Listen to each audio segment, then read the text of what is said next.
deserve to be celebrated. And you entrepreneurs, you refuse to increase your money to 70,000 naira. I don't want to say God is watching you. I want to say that the nation is watching you. And sooner than later, you begin to feel the impulse of your cruelty to your own workers. I'm talking to proprietors, school owners who pay their teachers less than 30,000 naira, 40,000 naira. Even broadcast stations, radio stations, paying meager sums of money to their presenters. We've seen it again and again, and we've seen these people say we can't increase the money to that. It is terrible, and you should stop. You ought to pay these workers accordingly. That's what they deserve. That's only what they should get. Bigger monies, that's what they should get. Domestic staffs as well. Really, we should talk about domestic staff because these persons don't really come out to talk about what they go through. If you have a domestic staff that is hardworking, that is doing a lot, that's helping you, making your life easier, it's not anything so big to make sure that they are earning well and they're living well. Their families, they're able to take care of their families. While we talk about the broadcasters, talk about teachers, let's also remember our domestic staff. And since we are religious people, I'll say that the Bible says a worker deserves your wage. Pay your workers properly and make it to heaven eventually. That's my sermon to you this blessed Wednesday morning, the last day of April in the year 2025. Now, also, somebody has so much money or had so much money, he was held by the EFCC. I'm talking about e-money. He's held for defacing the naira, spraying it in the party, and even dollars were included among the charges brought to him. Now, this just brings us to one very clear message. Stop it, okay? Stop it. Stop spraying monies at weddings, at ceremonies, at concerts, even in the clubs. Stop spraying monies. Because I've seen some of my Eastern brothers bemoan how Easterners who are successful are victimized. It might be true, but at the same time, we must ensure that we come with a clean hand. He who comes to equity must come with clean hands. So we must ensure that for our parts, for the Easterners, the Southeasterners, we must ensure you come with clean hands. And things that are illegal in the country are illegal in the country. Sentiment does not stop it.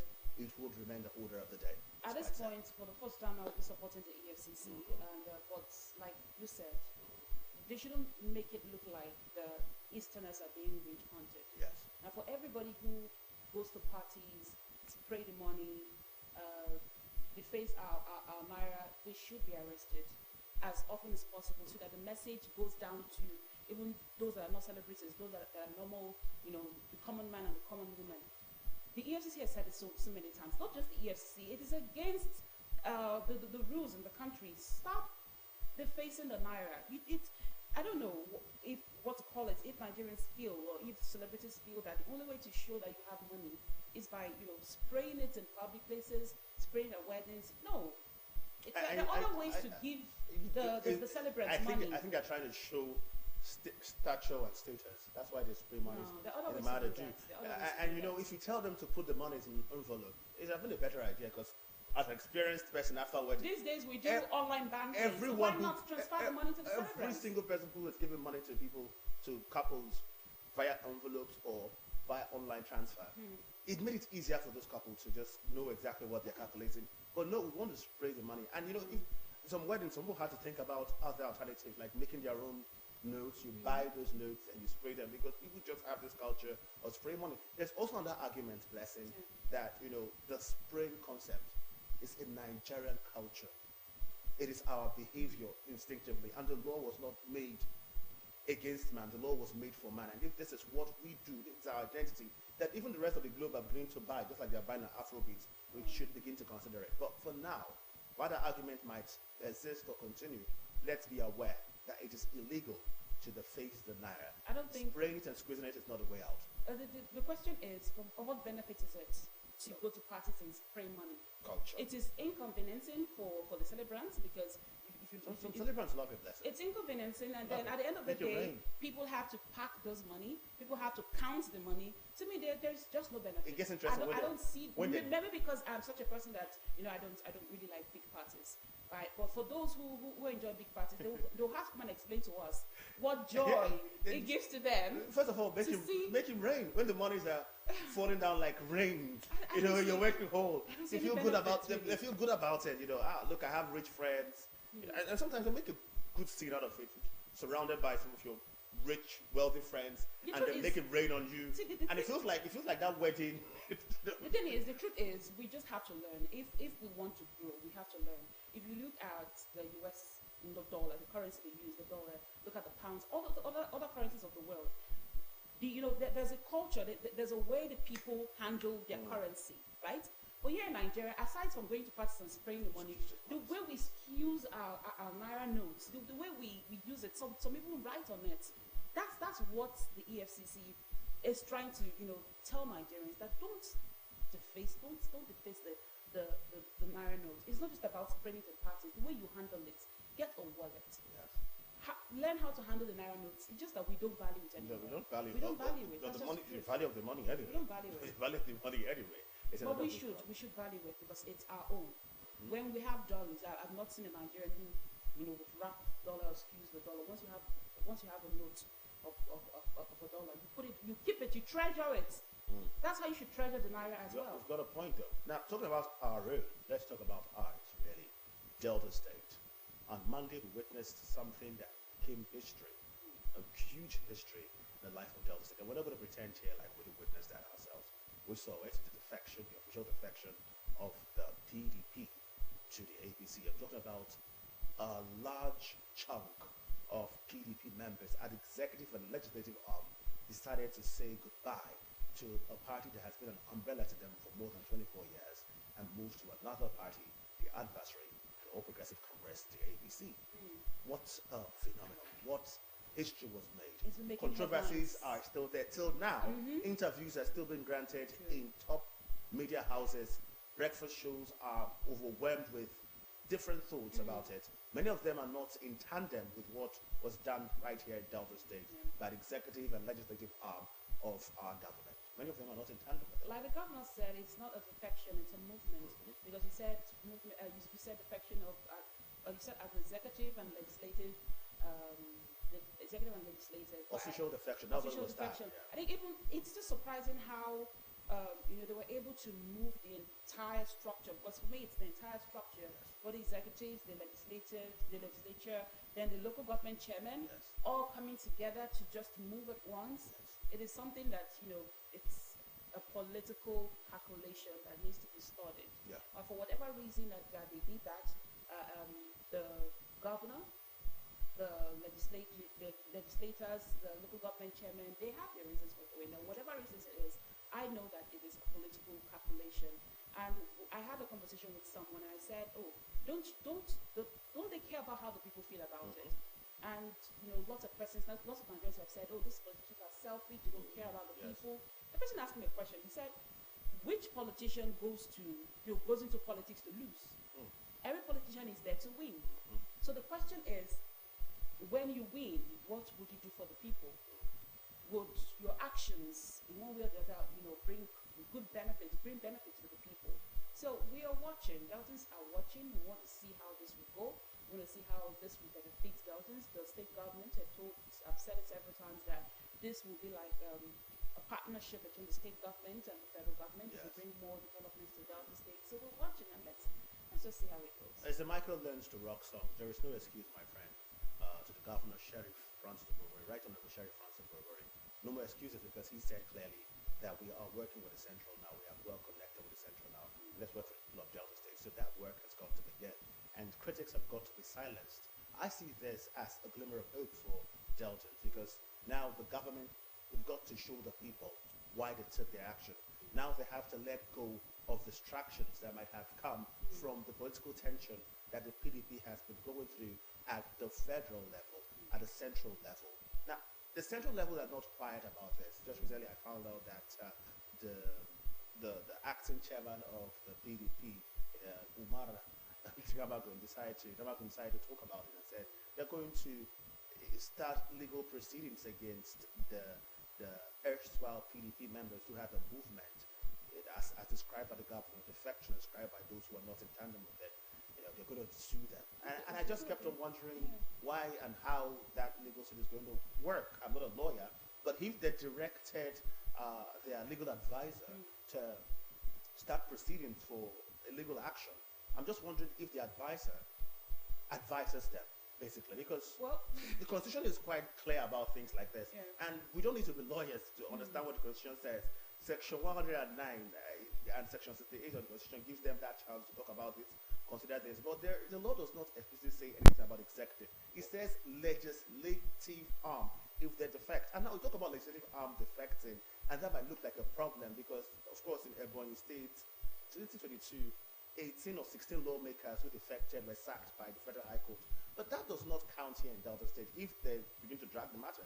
Because from my understanding of what the law says, the exceptions when defection is done by legislative arm is if there are internal crisis, division in the party, fractions in the party. And if the executive, as well as the chairman of the party, defect to another party, then there are fractions and divisions in that party. So I was just looking at that story. I kept on reading the story. I kept on watching the news about the story to understand why the legal advisor is not advising the party. What if it is a legal advisor that gave them this advice? So like you said, we are not lawyers. We are not lawyers. Is not the court, and so many times they told us that the court does not deal with emotions. The court deals with facts. Yes. So let's assume that he has the facts and the legal advisor knows what he's doing. I hope. So let's just see how it goes. We'll see they how have a right to file a suit. They have a right to go to court. No. Sometimes the court will get angry. We've seen that happen several times, where the judge is going to hit you, slam you with a sledgehammer for bringing such a case to them and wasting their time. But let the court. Let's see what happens. Let them go because they've also set up a committee in Delta State here, the Ima Ogidi-led committee, to handle the state's PDP, the party here. And let's not. The thing is, let's just let them do what they want to do. They have to put a house in order. Really, they have to. And I wish them well. Really. Yeah, I do. I wish them well. So that this will not be like the death of the PDP in Delta State. The PDP is not dead in Delta State. I want to re-inform people that there are still some members. Yes. Two of them I know who tendered a resignation and have stood by the PDP, and that made it feel like the governor, Right Honorable Sheriff Godewori, appointed people of integrity. Because when you have people of such value, you see some people who would say, I don't agree with this, and that's quite gentlemanly. And they've left and they have their reservations.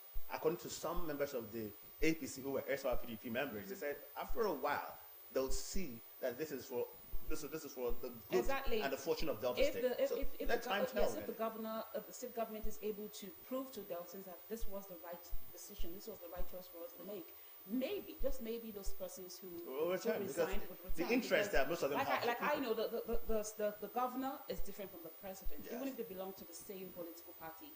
They are entirely different. So we should focus on, let's just watch the state government. Let's see what the state government will do for Deltas now that they have all it takes to really do the work. No distractions anymore. The governor is going to work properly for Delta State, as now we are connected with the central and see if Deltans can smile to the bank and be happy ever after. That is the plan. Because the country is going through a very tough time. Every leader has that mandate, that duty, a responsibility to ensure the comfort of their people, else the exodus in the Federal Republic of Nigeria would continue to thrive. People are leaving the country in numbers, some for the sake of the economy, some for security, and some just to have stability.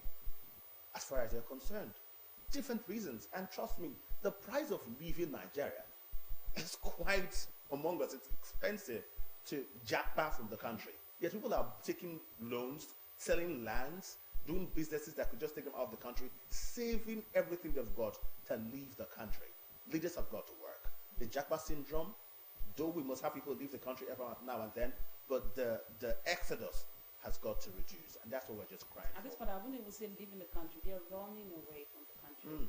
That's the word to use. Leaving the country is like, you just want to relocate. This is Fleeing from the country. Fleeing from the country. You have a point. And it's affecting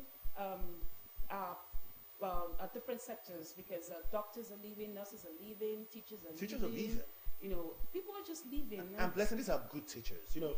When European countries, Western countries, take teachers from African countries, Nigeria included, they don't just go for that chalk teacher, that teacher that just does A for apple. They go for those ones who are properly trained, good teachers. They screen them. And that means the children in Nigeria are deprived of the expertise of great teachers. As well as doctors, we are deprived of good doctors. Different people are leaving the country, or lessons word, fleeing the country. They are treating the country like fornication, according to the Bible. They are fleeing and resisting this country.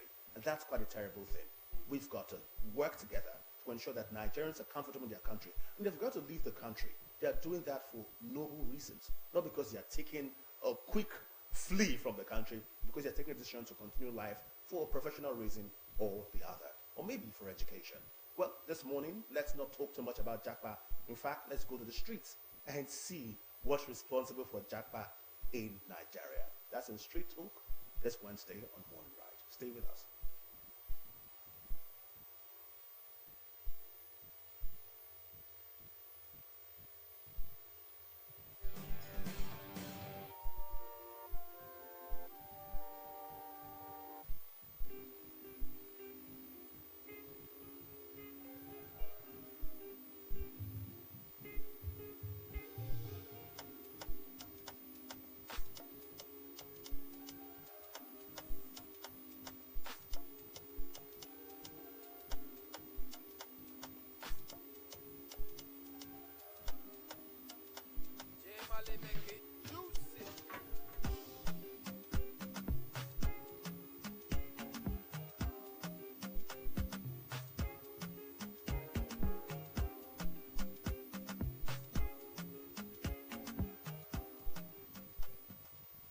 Japa, the term has become a household name in Nigeria, representing the mass exodus of young Nigerians seeking greener pasture abroad.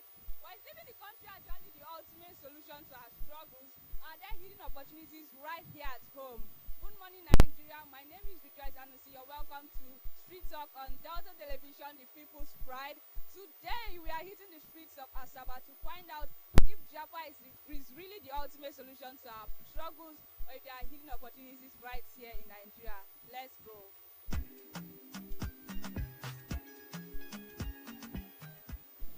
With the challenges in Nigeria, do you actually think that leaving the country is the best option, or staying right here back at home? I will stay back right here at home, because even in those foreign countries, they still have their own challenges. Every country has its own challenges. So some people are still making it in Nigeria here. So I don't think Japa is the best solution. Okay, so you're deciding to stay, no matter how the country gets, you're deciding. This is my mother's land. Okay, that's so good to know that you're going to stay. Thank you so much.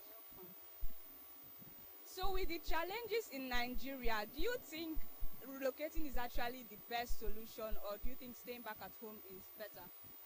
With what is happening in Nigeria right now, traveling is the best. Because if you have the money, the security challenge is another thing.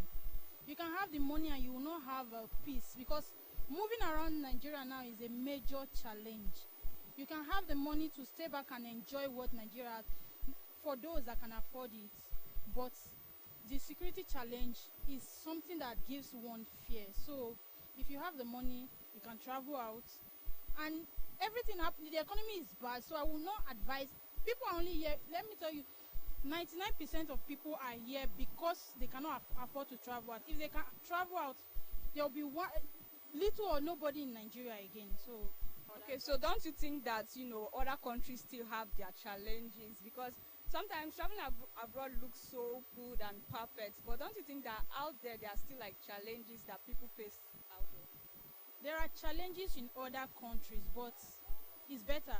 In Nigeria, we literally beg for the basic amenities, water, house, and everything. And even if you are educated, you need to beg to get a job. Over there, you are qualified. I know when we are traveling out, we going to another man's country, we are the second-class citizen, but it's better off than staying in Nigeria. With everything happening in Nigeria right now, no. I would prefer the challenges over there. Right? So your final say is anyone who has the opportunity to travel should travel, right? If you have the opportunity to travel, run. Leave Nigeria, just Japa, run. If I have, I'll travel. In short, I'm working towards that. So I would advise anybody I love to run. Yes. All right. Thank you so much. Thank you. So if you're given the opportunity to travel out, do you think you would choose traveling out other than staying back here in Nigeria? Wow. Traveling out, it depends on the situation. If it is for a business trip, yes, I will accept to travel and go back for a business. if not, I choose to stay back in Nigeria because I know that there are still opportunities here that someone will earn living from. You can engage in all these entrepreneurs. I think it's a very big opportunity for someone to invest in one or two things that will yield out something good that you will still transport to go and sell and still come back to Nigeria to hustle more. But if you are going there to start a new hustle, my sister, you never know that place you are going, how prepared, how difficult that you are going to face it. Or do you think that people traveling there, they are just finding it on a rosy to go there and just start making it immediately? No, people pass from one tribulation to another. Before they will make it, it takes time. Not as Nigeria. That is what I'm saying. So you really think that staying back here is actually good? Like you feel like there are hidden opportunities right here that people are not, taking good, making good use of? Yes, for me, that is what I'm saying. Because traveling is not the best option.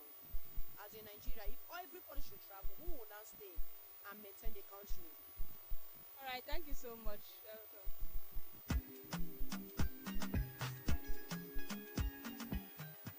All right, sir. Do you think that leaving the country is actually the ultimate solution to our struggles here in Nigeria, or do you think staying back is better? Well, to me, I would say it's individual differences. Understand? And considering the situation of the country, I think traveling abroad is the next solution to every Nigerian. Because if you should compare the two, I think outside there is still more better compared to what we are facing in Nigeria. So, but I know that there are struggles everywhere in the world, like different countries with their different struggles. So, do you actually think that there are some struggles, realistic struggles that they don't talk about that Nigerians face when they go abroad? Well, in life, to survive is not easy. There are struggles everywhere. What they do there and what we are doing here is not the same thing. But I think there are medicine for suffering those things, that is for them to make a living. The way someone suffers in Nigeria is not the way we suffer over there. Though there are different kinds of struggles everywhere. But the main reason for going there is to go and look for the money. The kind of thing that they will do there and gain big money, you will do it here for like months. You can't even have half of what they are getting there in a day. So that is just it. Thank you so much, sir. Thank you. One question for you. Do you think, there are some struggles that people go through, like abroad, Nigerians go through abroad, that they don't really talk about? Of course, now there should be struggles now. In every country, they have their own issues. You understand? But why do you ask? I want to get your opinion. Of course, now there's no bed of roses anywhere you get. It's just same thing. So what do you think is better? Is it better that would you advise someone to leave the country, looking at how things are in Nigeria? Now, if you get opportunity, go, right? Of course. There's nothing here now for the youths now. Do you know how many people graduate in a year? All right, thank you so much. Well, talking about Japan, do you think leaving the country is actually the ultimate solution to our struggles? Or do you think there are hidden opportunities right here at home? No, they are not the right solution. Because leaving the country is more like a loser. When you have a problem, you face it. And running away cannot solve your problem. Because if you jump out of Nigeria, you go see Japan come back. And the problem will still be there waiting for you. So it's better you stay and solve it. So with your answer now, I think that it's just clear that even if you're given the opportunity to travel out, you would rather prefer to stay back in Nigeria. If the opportunity to travel out is not to Japan out of solution, I will accept it.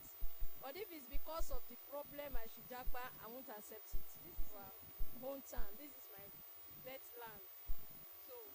All right, talking about Japan, do you think leaving the country is the ultimate solution to our struggles, or do you think staying back at home, like there are hidden opportunities right back in Nigeria?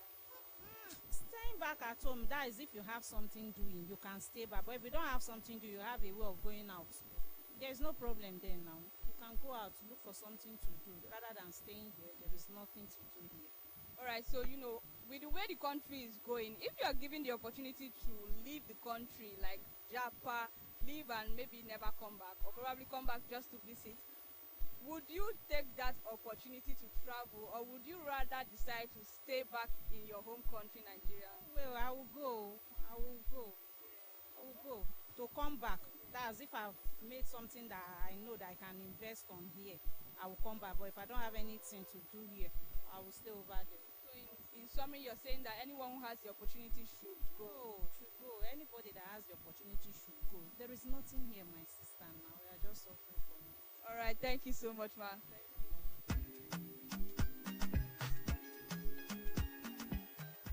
So you're a young guy, right? You know, talking about Japan, if you had the opportunity to leave Nigeria, be honest, would you go? Of course, why not? Who wouldn't want to leave the country? Yeah, well, there are some people who decide, you know, they want to stay back in their home country, build the country, and all of that. You know. Nobody would really want to stay. So if you had the opportunity, you go. But don't you think like there are struggles also abroad, as we're also facing our struggles here in Nigeria? It's way better facing the struggles in abroad than in Nigeria. For instance, I'm multi-talented, yeah, but I'm not given a chance in this country. So imagine someone like me. There are people like me that are way more better than me. So imagine people like us in this country, no opportunity. Imagine what it would be outside there. So yeah, that's the reason why I would want to Japan. Thank you so much. Right. So if you're given the opportunity to leave the country, would you rather leave or decide to stay back in your home country, Nigeria? I think personally, I will leave. I will leave Why? because there are a lot of there are sufferings here. The inflation, everything. Even people who are working, they even find difficult to cope with what they earn and all that. Even with the addition of the minimum wage, it did not still add up at all. And another thing, insecurity, and Nigeria's health system, the government has not really looked into it. I don't really check the policies. So the policy is not, it's just anti-people. So that is why people are moving and have the opportunity. I love how you did that. So yeah, but don't you think that there are struggles abroad as well as there are struggles in Nigeria? Of course, on earth there are struggles, but some places are better than other places. Yeah, the struggle there, you can't compare it with the one here. So that is why people are living. Thank you so much, sir. You're welcome. You're welcome. Sir, what do you think about leaving the country like Japan and staying back here at home? It is not today that people have been traveling. You travel and make your money because the payment, the amount they are paying in Nigeria is too bigger. So for people to travel, they are looking for greener pasture. So it's good for them to travel so that they make money. They will not be there forever. They'll just go to all these foreign countries and make money and come and establish in the country. You see, the most important thing, the country is rotting. The country is rotting. If Tinubu, the way it's going, the way it's going is good. But the question is that this fuel of a thing, the fuel is very high. That is why everything is very costly. If you can reduce the fuel, Tinubu government, I love it. Because if you look at the 8 years Buhari road, Buhari carry us to a very bad stage in this country. So Tinubu he came to rescue Nigeria. But Tinubu should not allow people that will destroy his government to deceive him. Because they are in the power, they want to make money from Tinubu. The ministers and other advisors, they should advise him in a very good way so that the country will be good for all of us. Things are not easy. So in general, your advice to younger ones, if they have the opportunity, they should leave the country, right? And they should go and come back now. They can't be there permanently. They will just go and make money and come back and establish a very good business here. You know what I mean? What they are paying in this country is meager. So when they get there, they will make money and come back. Thank you so much, sir. Thank you. God bless you.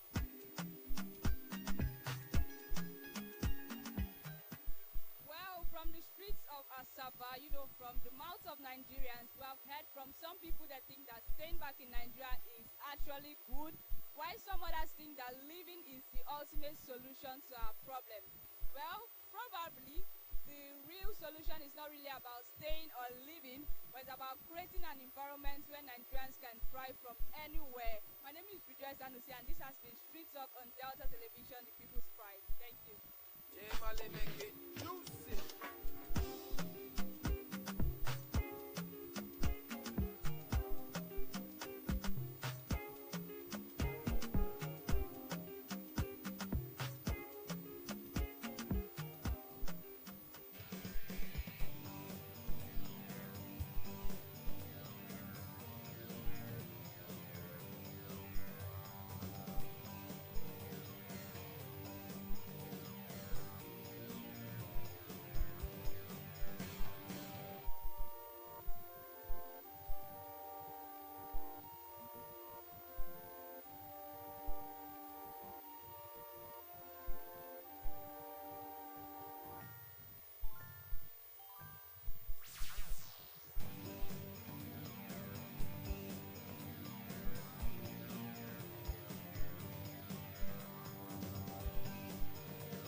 But the government treat us well.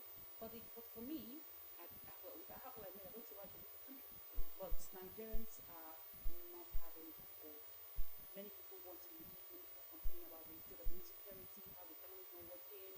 Talk about CEOs, people complain about how their businesses, how they're not making profit, how the poor state of poor electricity, poor power supply contributes to to them having losses in their businesses. So there are lots of reasons why people are leaving. And I think at this point, the federal government should be concerned about what is happening. Like I said, they are not leaving, they are fleeing, they're running away from the country. So the federal government should report that. I don't see. They talk about it, but I don't really see them being paid.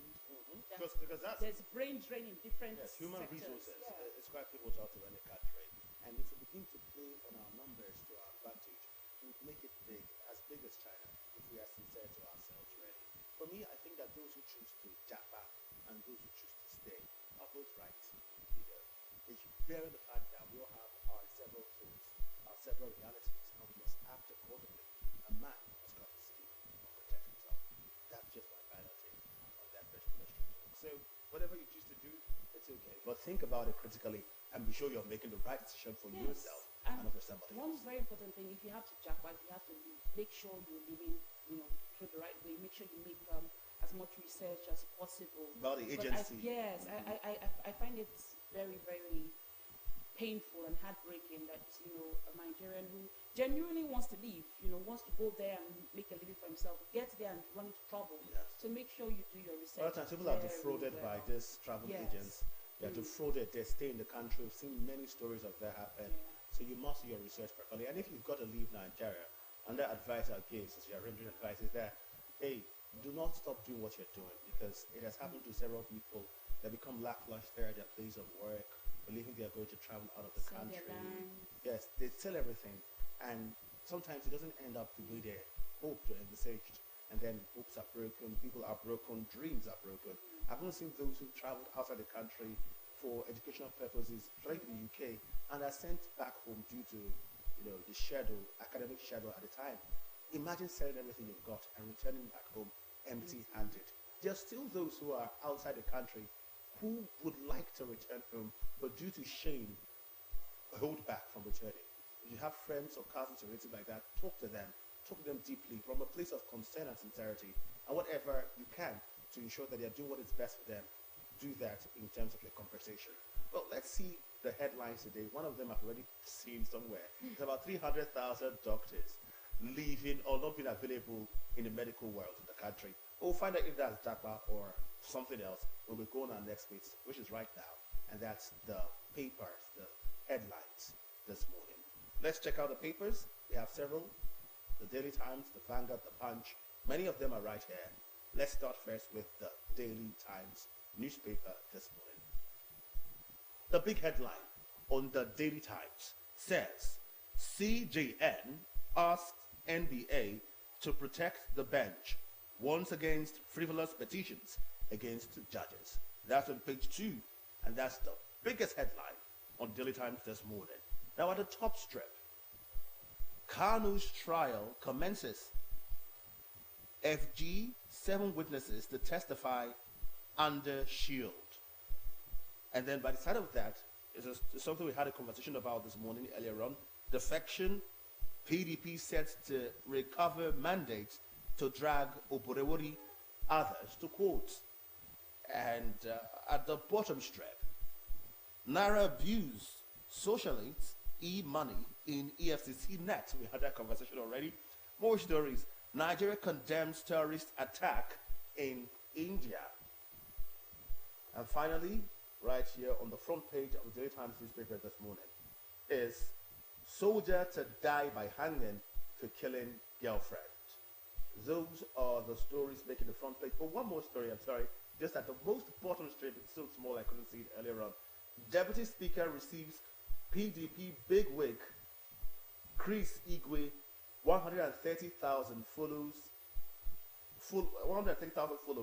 into APC in Abia. I'm going to go again with the headline. I wasn't so clear. It says Deputy Speaker receives PDP bigwigs Chris Igwe 13,000 followers into APC in Abia. That's on page 6. This is looking like an APC tsunami. Our next paper. Let's move to the Daily Sun newspaper. There's a big headline there.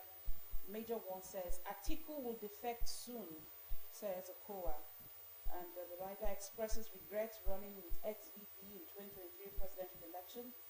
Tackles Saraki over criticism of joining APC. That is on page 6 of the Daily Sun.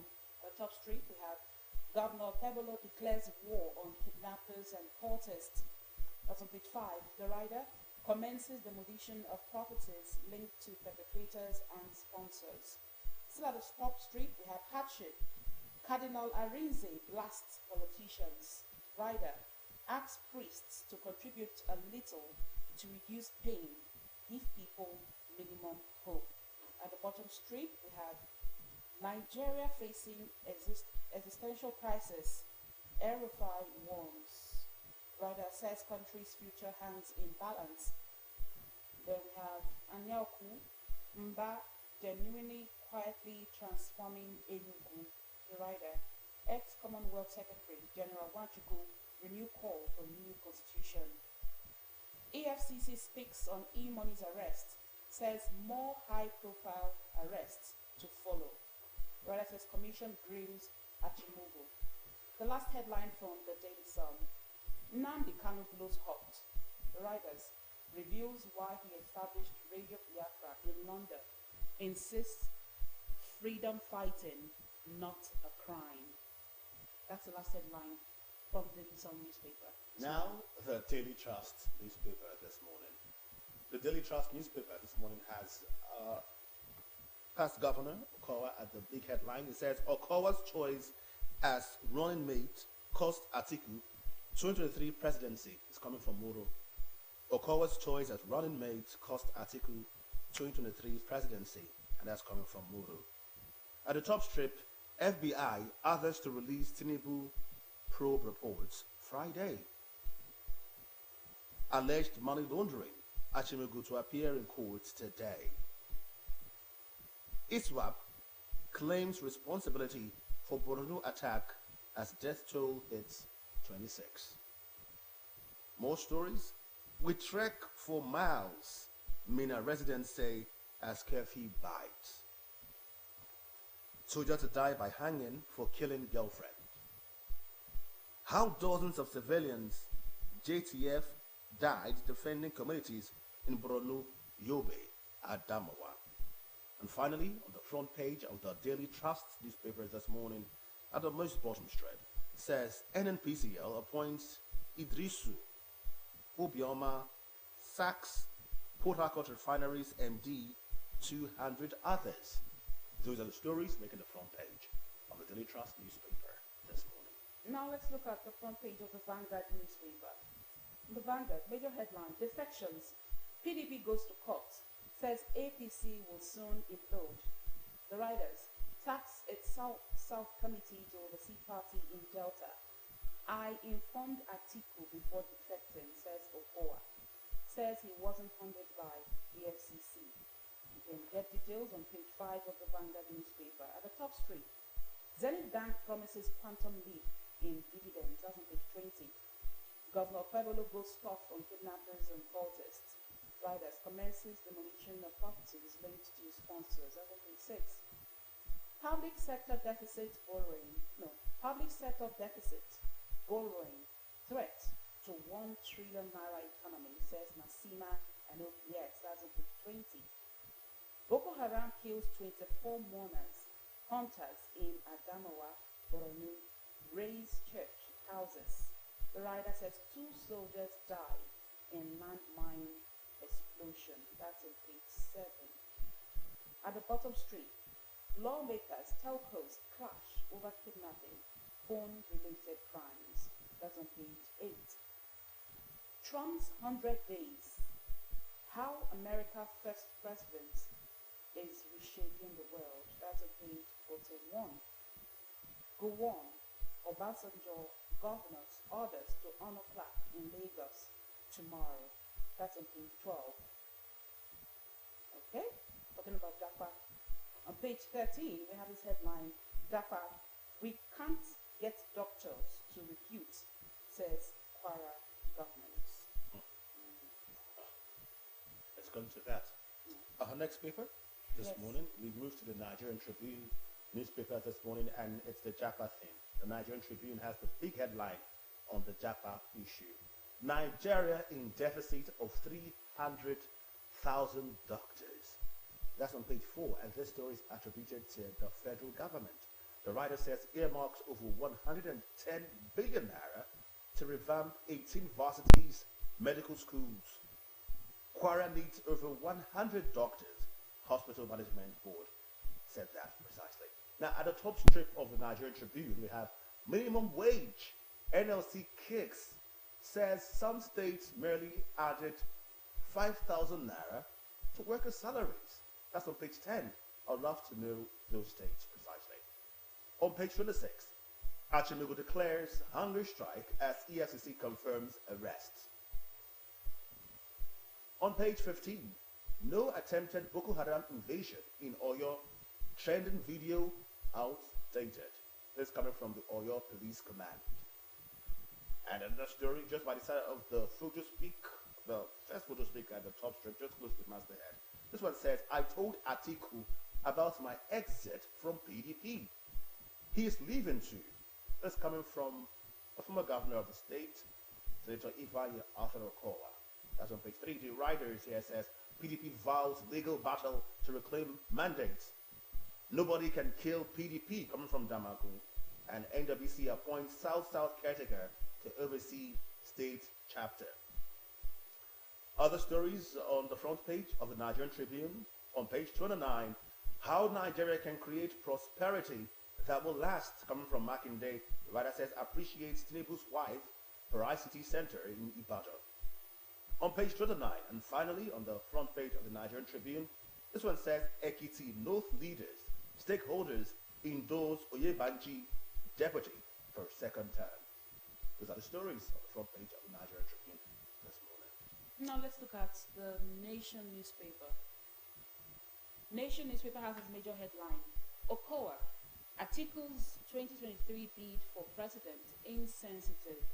The writers, I regret running with him. Tinubu deserves second term. I bear no grudge, says ex-VP.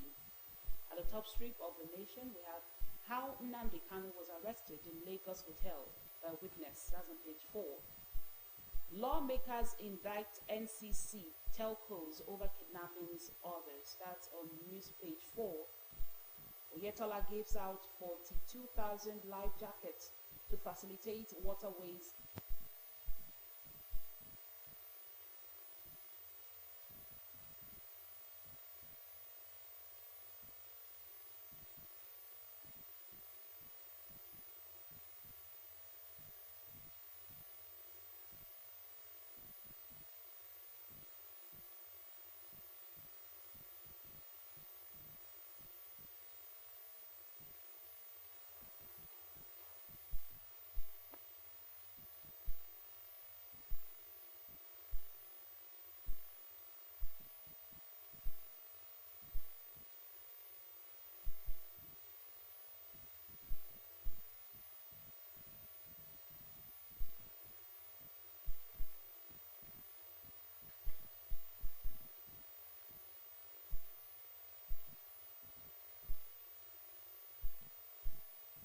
All right, we'll go over the Nation newspaper again.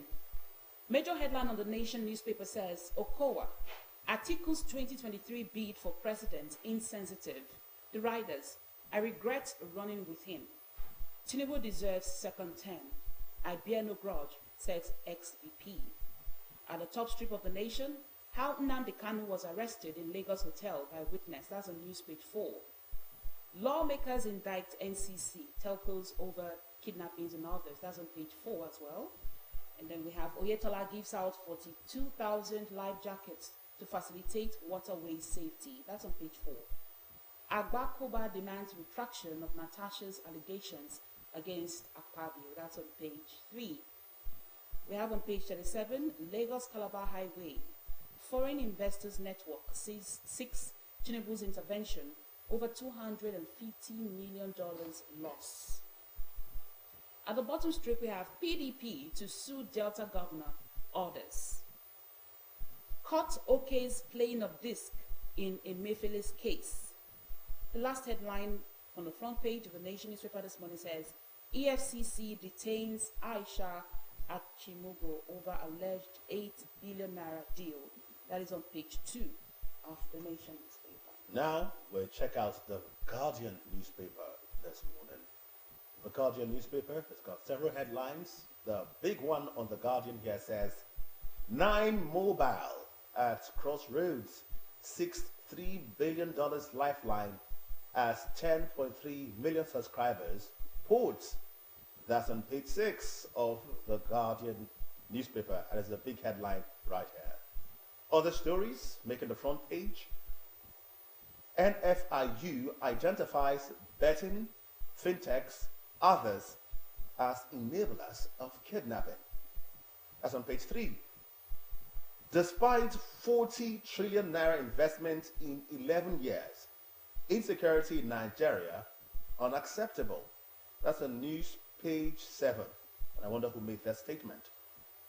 Also on news page 7, federal government witness testifies behind closed doors as Kanu's terrorism trial begins. On page 14, Akpabio Agbakoba demands Natasha's retraction of sexual harassment claims. PDP to sue Oborewori others as Okowa assures of articles imminent. The camp. That's a news page 6. On news page 5, we have Lagos empowers 1,700 entrepreneurs through micro support initiative. And at the bottom strip, NBS expands CPI, unveils daily price movement data. And then Capcol, presidential aides seek probe of illegal student loan deductions. Those two stories are on page 5 and page 3, respectively. At the top strip, we have shareholders hail Ovia. Umeoji approves Zenith Bank's 195.67 billion naira dividend. Those are the stories on the front page of the Guardian this morning. Let's move to the Daily Independent. Right, Daily Independent has its major headline: PDP vows to reclaim mandates from Governor Oborewori orders. Rider asks Ogidi-led committee to recover Delta structure. The top strip: Nnamdi Kanu's trial. Federal government witnesses testify behind screen. Federal government to inject 110 billion naira intervention fund into select medical schools. At the bottom strip, we have Zenith Bank pays 195.67 billion naira dividends for 2025 financial year. That's on page 29. Protect, defend judiciary. CJN challenges NBA. That's on page 7. European Reconstruction Bank cites first West African office in Lagos. That's on page 7. Nigeria's diaspora remittances hit $19.5 billion. That's on page 29. EFCC nabs e-money over abuse of the naira and dollar. That's on page 7. Abakoba to Natasha retracts sexual harassment allegation against Akpabio. That's on page 6. And we have inflation, global trade disruptions weigh on Nigeria's growth. The last headline from the front page of the Daily Independent this morning says, how Nigeria can create prosperity that will last, by Makinde. That's on page 7. All right, let's look at the Punch newspaper now. On the Punch newspaper, we have the big headline, and it says, Hurricane Tinubu, PDP, NWC governors meet next week to avert defections. The writer says, party to sue Delta governor, 547 local government chairmen, assemblymen, councillors as Atiku Okowa clash. The top strip, NNPCL shake up, MDs of Port Harcourt, Warri, Kaduna refineries sacked. The writer here says, several Milikiari era top executives asked in major overhaul. That's on page 19. Obi doesn't need PDP. Atiku coalition to defeat Tinubu is coming from the NLC on page 30. Is the NLC partisan? Only time will tell. Now, COS vows tough offensive as Boko Haram kills 40 in Borno. On the other stories here says, Nigeria risk breakup without federal reform. Annual coup warns. That's on page 7. On page 26, NSA plans joint security screening at airports. More stories here at the bottom strip. Kanu's trial, DSS submits Radio Biafra devices in court. That's on page 7. US jails Nigerian who defrauded 400 elderly people of inheritance. That's on page 4 and 5. And finally, on the front page at the bottom strip, Zenith Bank shareholders approve 195 billion naira dividend. Those are the stories on the front page of the Punch newspaper. I'm wondering if you have seen the... Have we seen the Guardian? We have seen the Guardian newspaper. Yes, we have. We have seen the Daily Independent. So we're good to go. Let's get back to the studio and maybe have a little conversation about these stories that have made the headline. We discussed about the defection story and the NWC stance as regards going to the court. And I think we agreed that we are not lawyers, although I made a little analogy and brought one or two laws in the country, Section 109G1 of the Constitution and Section 68, all of them talking about the defection and what it entails. But only time will tell, really. Francis, I think the truth is we can't stop political parties from going to the courts, even when the fact is clear. Like even when we have the Constitution, it's written there for every man to read. It's not just going to stop. Politicians would always want to overturn judgments. Is that the best, though? It's not the best. It's a waste of time. Yeah, it's a waste of culture, resources. yeah. But then you see it happen. You know, in other countries, hardly do you see political parties going to courts. Hardly do you ever see them. Instead, if they feel like their mandate was stolen, they begin to speak to the people. They begin to critically look at the present administration, talk about what they're not doing right, campaign to the people. But here they always want to go to court. At the end of the day, you and I know how the judiciary is. It will take a long time, and most times they don't win. So for me, it's a waste of time, a waste of resources to go to the court to handle these issues. But we can't stop them. I don't know why my brain just snapped out and forgot the Donald Trump said the Democrats representative of the United States, like Kamala Harris, when she had that election against Donald Trump, and when she lost, her statement was quite powerful. She said the Constitution is above every one of us. Now, mind you that she was at that time the Vice President of the United States of America. For her to come make that statement, the Constitution is above each and every one of us, and she would support the administration of Donald Trump, despite the fact that they were not good friends in all those debates. That looks very civil. But here in this part of the world, it looks like the next place they run to is the court. It's a way to show that they're not sleeping on it, to show their followers that they are fighting. But I don't think that's the best way possible, really. I think at this point in time, the PDP should focus on trying to rebuild the party. That's my own perspective, though. I'm not a politician, so I think they're smarter than I am in the world of politics. But I think that the PDP should try to rebuild the party. It's a good thing that they had someone who they sent to the state to see if they can make out something out of what is lost. Very brilliant. We still gather that there are one or two persons who are still sticking to the PDP in Delta State.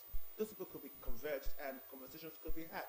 We still need an opposition in Delta State. I believe oppositions are quite critical to the democratic setting of any terrain. And anything can happen. Yes. Anything can happen. If they put their house together, get a good candidate. Anything can happen. And mind you, so they should look at other ways to. Yes. What we're talking about the strategy of the erstwhile PDP members who moved, according to the governor, defected, according to what was said there, to the APC. It's still risky because, in Delta State, people are used to that umbrella logo. And they just might see the umbrella and put their thumbs there. So the PDP can play to the advantage. Yeah. It's time for you to begin to do your, build your house rather than go to court. And for that part, it's not realistic. What's going to happen? I've looked at the Constitution. I don't know where to. I was trying to be as neutral as possible. I was trying to be objective, by saying that they have a right to go to court. But this is Nigeria. What is going to happen? The court is going to remove the governor, remove all the. I don't know what's going to happen. All the House of Assembly we know that Constitution section 109 does not indicate executive members. It doesn't. Let them do what they want. We've seen Cross River State governor defect. Nothing happened. And so it doesn't work. Even River State, that we saw a supposed defection. What happened? So this is not going to work. Focus on how you can get back Delta State by winning come 2027, or by trying to really become that opposition that will check the excesses of the government. Well, let's see if they will listen to us or they will listen to their legal advisors. But really, they should really look at how to put their house in order. There are still more stories about that. Yes, that affection. There's one story I want us to look at. That one concerns us, it's Deltons, ex-governor, Senator Ifeanyi Okowa. There's so many headlines about him, and some things were said. The Nation newspaper captured it this way: Okowa, Atiku's 2023 bid for president insensitive. The writers, I regret running with him. Tinubu deserves second term. I bear no grudges, says ex-VP. The other headlines on... We have Daily Sun here. Atiku will defect soon. That's coming from Okowa. And then expresses regret running as ex-VP in 2023 presidential election. And tackles Saraki over criticism of joining APC. That was quite a funny one, which I saw. We have Daily Trust as well. Yes, Daily Trust says, Okowa's choice as running mate cost Atiku 2023 presidency, says Mur. Now, I just simply wanted to clarify something. I watched that interview yesterday, and our former governor did not say he regrets running for VP. Those were not his words. I think most of these papers are misunderstanding, or they're actually We're trying to just get catchy headlines, sensational yes, they're headlines. misquoting him. Yes, they misquoted him. He said it was at the point of the campaigns that he realized that it was not the people's wish, that the people wanted a southern president, that they hoped that the party, the PDP, the flag bearer for the presidential election was someone from the south.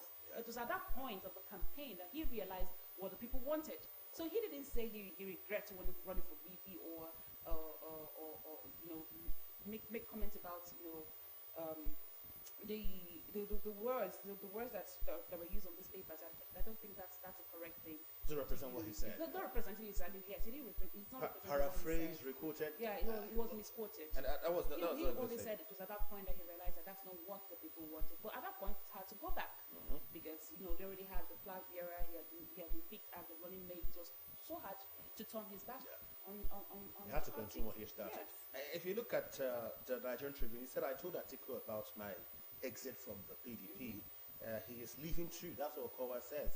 Well, we're waiting to see that, if that's going to happen. Waiting to see that because I just wonder what's going Senator Dr. Ifeanyi Okowa is one of the most subtle, calm speaker I've ever seen. Very smart. Very calm. He's calculated. He doesn't really sound like someone who's vibrating. He's very calm. I've seen him while I was a reporter talk to a community that had frayed nerves, and I saw how calm he was, how he put everybody in order just by his calm disposition. And if you observed him, when he had his speech on Monday, 23rd of April, or was that 23rd?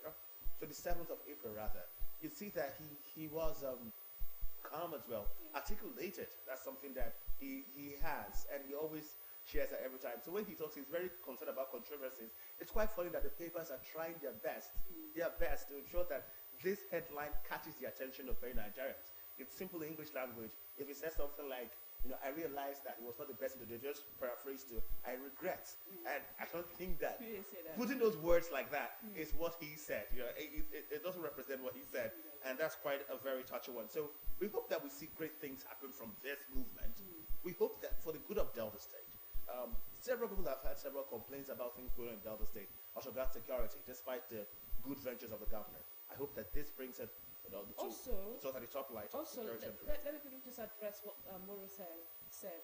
Okowa's choice as running mate cost Atiku 2023 presidency. I do not agree. I don't understand Moro. I do not agree. It was not Okowa being picked as his running mate that made the PDP lose the election, because like I said, he said it was at that point he realized what the people wanted. What the people wanted was for the party to get a candidate from the south. Yes. So even if Wike was picked as running mate, even if any other person was picked as running mate, probably would have no worked. The party probably would still lose. Unless so it's not about Okowa being picked. And we saw what that meant in Delta State. Yeah. We saw what that meant in Delta State when the incumbent governor now was contesting, because after the presidential was the governorship, the PDP had to start another entire campaign to win people over, people who were concerned that they wanted Southern candidates. We saw that happen, and their campaigns was quite heavy. So I think it's really a very sad bullet to throw at Okowa now. But Senator Okowa is going to go through many fatwas. People are going to throw stones at him. Bullets are going to be shot at him. At this point in time, he has to have the temerity. He has to have the stamina to take this bullets right now. Because you've made a decision, you've got to stand by that decision. And once by that decision, you have to show integrity while doing that. So it's quite a very tough one. I don't want to be a politician. When I see these things happen, I always say never, God forbid. I don't know when, but I always say God forbid, because what politicians go through could be quite a lot. Should we let go of the story now and move to other stories? Before I go to the story about the doctors, I want to talk about the one that concerns me, and it's sad to say concerns me. Nine Mobile as Crossroads $6.3 billion lifeline as 10.3 subscribers port. Well, once upon a time on this show, we found out that Nine Mobile subscribers were bemoaning that they could not port due to the scarcity of network. Because if you have got the port, you need network for it to somehow click. But no network for many Nine Mobile users. And I don't know what the Nigerian Communication Commission is doing about this, the NCC, they're just kind of quiet. While many 905 subscribers have been bemoaning, crying about how this network has bedeviled their activities as individuals who need to communicate. It's just something that really bothers me. But let's see how. I think this is personal to you because Very personal. I'm just watching you trying to get what the drift is. Yes. The drift is talking 905 about the subscribers. The NCC. What should the NCC really They should do? intervene because basically, 905 subscribers have complained they cannot port. That was on the headline several weeks ago. They can't port. This is just the figures of those who were successful in porting. It means that there are more subscribers trying to escape from that network. In Asaba, as we speak, 9Mobile network is off. I was lucky enough as... So why not move from the network? Because you cannot port from the network without network on your phone. You need to have data, you need to have network for the porting thing to work out. So this is how it works. If you take your line to, let's say you're a 9Mobile subscriber and you go to Airtel or MTN to port your line, you need to have network first on your 9Mobile line. Is it for so it to hard click. to let go of that line and just get a new line? You need to have network first, blessing.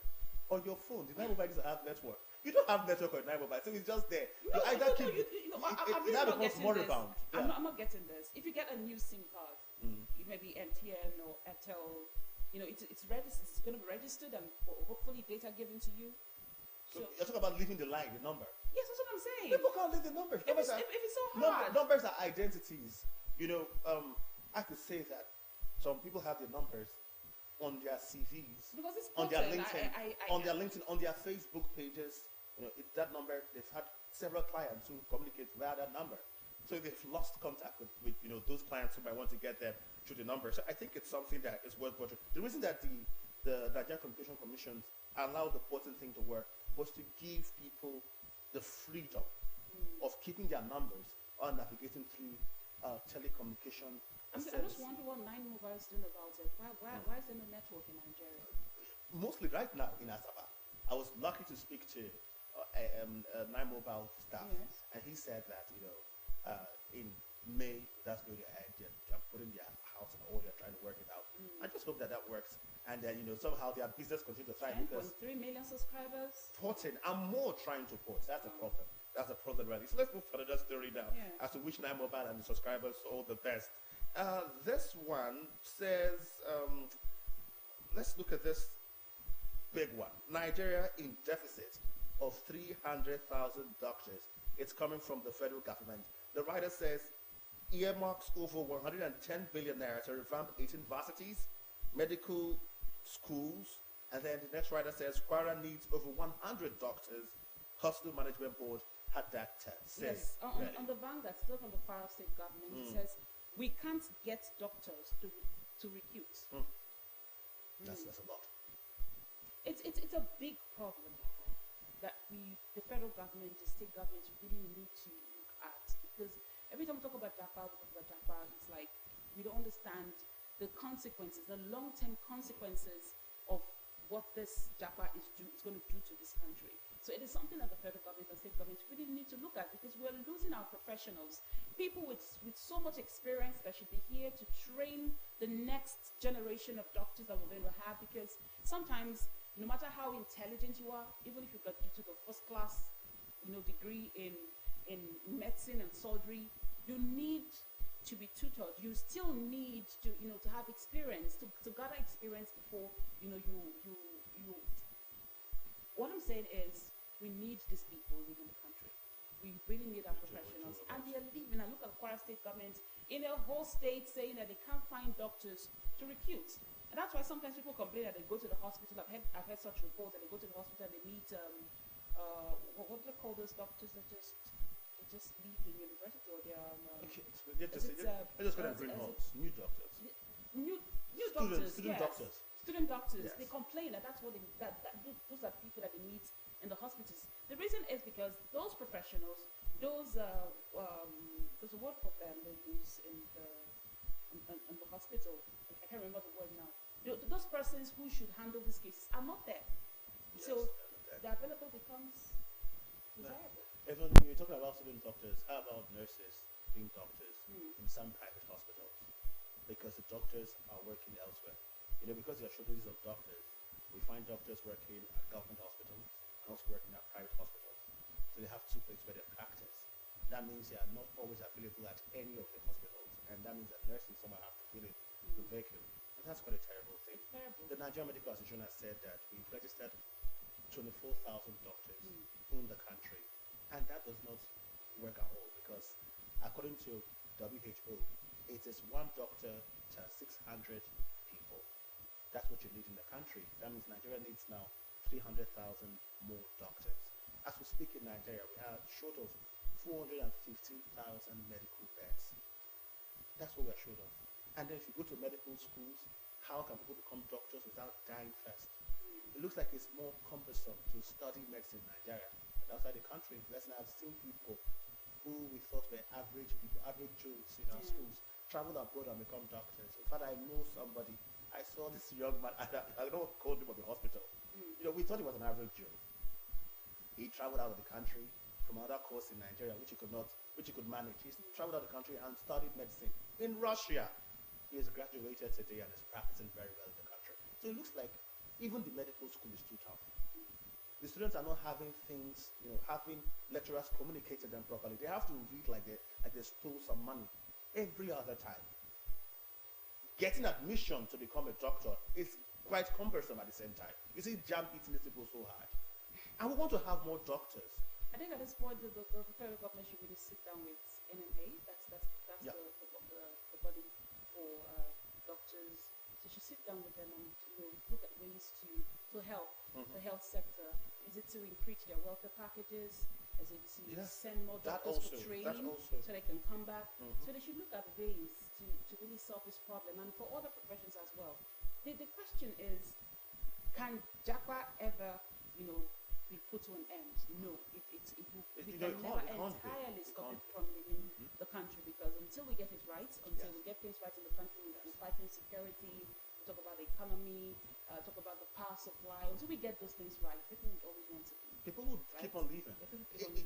It's not peculiar to Nigeria. But I believe that there's something that the federal government can do to make sure that professionals feel better and they do their jobs, and they're not doing the jobs and grumbling. They're doing it and they have smiles on their faces. But sometimes when you meet these doctors and nurses in the hospital, it's frustration that makes them react the way they react sometimes. Yeah, they're overworked, overwhelmed.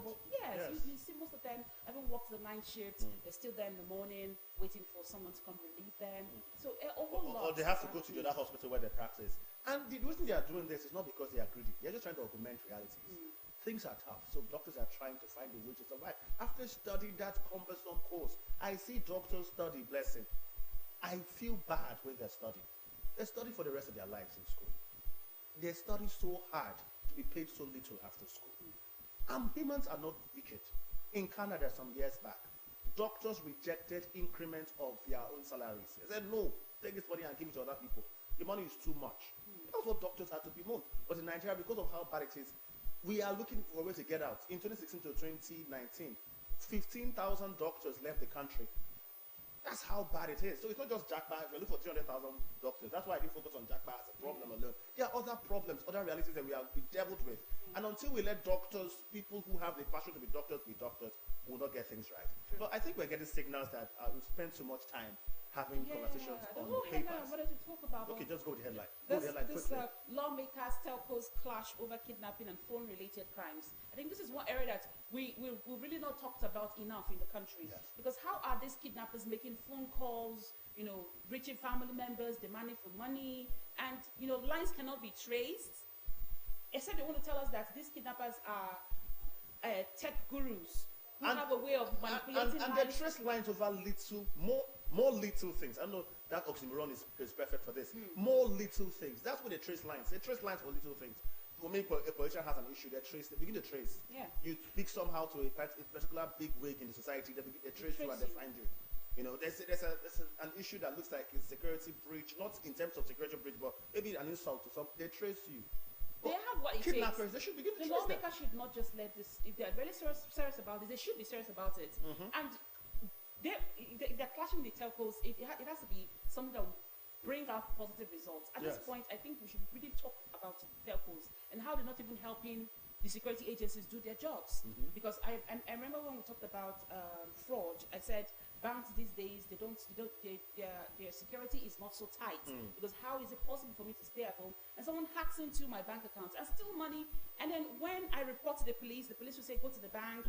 You know, it's frustrating. The process is frustrating. And at the end of the day, that person does not get his or her money back. So telecoms need to really sit up. The federal government should really make them sit up. And they should be able to trace these numbers. They should be able to provide information of, these persons who make these calls to family members to demand ransom. And we should begin to... We see these things play out in foreign countries, even in movies. You see how lines are being traced. It's funny. At this time, with the way kidnapping has continued to thrive in this country, kidnappers should be so worried that they'll use birds, doves, to pass messages. I'm telling you, but they should go to the archaic way. They should not get the comfort of using phone lines to communicate. The internet, they should be traced immediately. The Caught audacity and to held. make videos and post on social media platforms It's show crazy. their faces because they know that they can't be traced. Well, we can trace them. So we have to work on our data, or logistics, everything at all that could help us to begin to apprehend people when they make a single phone call. That's when we can start fighting kidnappers. At this point, like I said, kidnappers should use doves, they should use trucks, whatever archaic or manual means of communication before they can get a single penny out of any Nigerian. Because no kidnapper has got to be comfortable in this country. And I want to send a very strong message to Nigerians who have embraced internet forgery as an acceptable standard in the country. Be aware that some people you think are, in quotes, Yahoo boys, are kidnappers, are ritualists. They're as dangerous as the night with oaths and all those superstitious beliefs you have. They are bloodsuckers. And they're just posed as Yahoo boys because that's the one we have accepted. So if you have accepted Yahoo boys, they say, I'm a Yahoo boy, I'm a Yahoo girl. And they keep on kidnapping people, even those close to you. So say no to any form of criminality. Do not justify it at all. If you see someone who is into internet fraud, please do not justify their lifestyle. Don't envy their lifestyle. Because it just might not be, as they put it, they're trying to get back the money stolen from our ancestors. What ancestors? They don't even know the history of the ancestors. They don't even know the ancestors. They don't The ancestors know that they don't know left anything the about the country. ancestors. They don't. Ancestors that stole their brothers. And now you're selling us. You're making us pay monies to get ourselves out of your hand and making us run away from the country. Cap in hands, trying to escape from Nigeria, fleeing the country because some who are comfortable are running away from the You can't country. travel and go to other countries and be comfortable because everybody's suspicious. Everybody's monitoring your movement as a Nigerian because they feel like, oh, you want to scam them. You want to, So you're giving the country a bad name. Yeah, it's quite terrible. But it's okay. We'll off our mics now and take off our ties and have our next spot. Because when we come back, we shall be having a very serious interview about everything we have been discussing about this morning. Or basically one issue we have been discussing about this morning. And that's the huge defection, otherwise called the movement, according to the incumbent governor of the state, of the PDP to the APC. We have someone sit down here, one of those who stepped out, who moved to another party, a local government chairman, and Blessing and I we have the privilege of talking to this man and quizzing him on why he joined to move out of the PDP. That's what's next on Morning Right. Stay with us.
Every state is good as what you have at the grassroots. In fact, if the grassroots is not good enough, then the entire state is in a very deplorable state. That is why local government chairmen are indeed key to a better state in any part of the country. This morning on the program, we have with us a very active and you can say a successful local government chairman who has put in all he has in order to ensure that his people feel the dividends of democracy to the very least person. There's one who has revealed his course and journey as a local government chairman for Isoko North local government area. He's no other but Honorable Prince Godwin Ogoruba. It's good to have you right here, and our conversation this morning is on Delta politics, local government in focus. But we shall focus a whole lot too on the recent defection of the PDP to the APC. It's good to have you right here in the studio, looking as good as your picture. Welcome, welcome, welcome. Good to have you. And is it okay to say congratulations on the defection? Yes. To congratulate His Excellency, Governor of Delta State, William Mascot, and other political stakeholders. Like you. For that bold decision. Good morning, sir. Welcome to Money Right. All right, let's, before we go into the defection, let's feel your pulse. The things that you have done. I want to hear it from you yourself at Isoko that has made you a standout local government chairman. Let's hear it from you yourself. Come and do a little campaign. When we came in last year, July, we need the ground running. First, we have to put the local government secretariat in shape in terms of infrastructure. Projects like bibliotecs, install so many items. So we have to put the offices on it. All right. And in the 21st century, we are seeing direct flow at the time is fix it so that people can be happy doing the job. You know, when the environment is conducive, you'll be happy to do the job. So we did all that. And Excellency gave us a very hard task that if you don't perform, will be dealt with. So, looking around some of our markets and employable states, some health facilities, we have to fix all that. So, as of today, we have fixed about 200 stores. 200 Yes, yes. And we went to look at some of the semi-urban area. We have to put in some lock-up shops where people can trade till evening, lock your shop and go back home. We've done that. And then communication. We have to develop a software in council where people will not be having issues accessing the internet. So, and powered by solar. Now, if you look at the council for over 30 years, it's not fenced. People, there are so many rules, people can access the place. Even you have visitors, you see women carrying cassava, wood and all that. We have to start putting perimeter fencing around the whole secretariat. And build, look at the places, people, we like good things. So the standard of the secretariat is below average. So we undertake the story building so that all the executive sections, including the management staffs, we all be one block. And we are 80% to almost 90% completion stage now. Then the health sector, we are building because of the challenges, we don't have enough hospitals. What we have is health centers. And most of the nurses don't have quarters. So we undertake both the innovation and construction of staff quarter for our nurses and health workers. Right now, we are working at Otiyete, Ogarayete, Otoigo, Oyete, and others. And we are building a brand new health center to Ogarayete because the nearer health centers have been upgraded to cottage hospital, and I think the United Nations World Health Organization policies, every ward must have a health center. So we are building a brand new health center at so those are things we are taking now. Most of the students, most of the parents, you look at the economic situation. So what we did now was to provide them with all notebooks, pay all the entrance, primary six registration, yes, and then provide question papers. Okay. Pay, yes, pay for. So what we want in Isoko North is you can just sew uniform and go to school. Whether you have, yes. So very soon we are graduating to a level where we are going to give them maths and English textbooks, so that every child will be able to go at least to the primary school level. Those are the offices we are doing. Yes. You've been in office for almost 2 years now. Almost this, we are not a year. Not up to a year. Yes, we resumed July 14th. Okay. Okay, not up to a year, for about a year now. Yes. How would you assess the state of local government administration in Nigeria in terms of autonomy, funding, and the ability to effectively deliver to the grassroots? You know, His Excellency is one man that don't temper with our location. Yes, we have a free access to our funds. What Bless is asking though, before you comment, he's asking generally before we talk about. Yes, no. Let's talk about generally. You see, when the Supreme Court ruled, there are some issues. One, the tenure of every local government from state varies, but the rule that the local government tenure is now 4 years. That is the ruling of the Supreme Court. Two, there will be financial autonomy. In going forward, the Minister of Finance asked all local government to open accounts with the Federal Ministry of Finance. All right. Now the letter directed that we should open account through our CBN cash office within our various states. That time was released at meet up because our governor is not temporary with 1 naira, but some you can see what is happening. Some governors are resisting the local government from opening their accounts. So I think the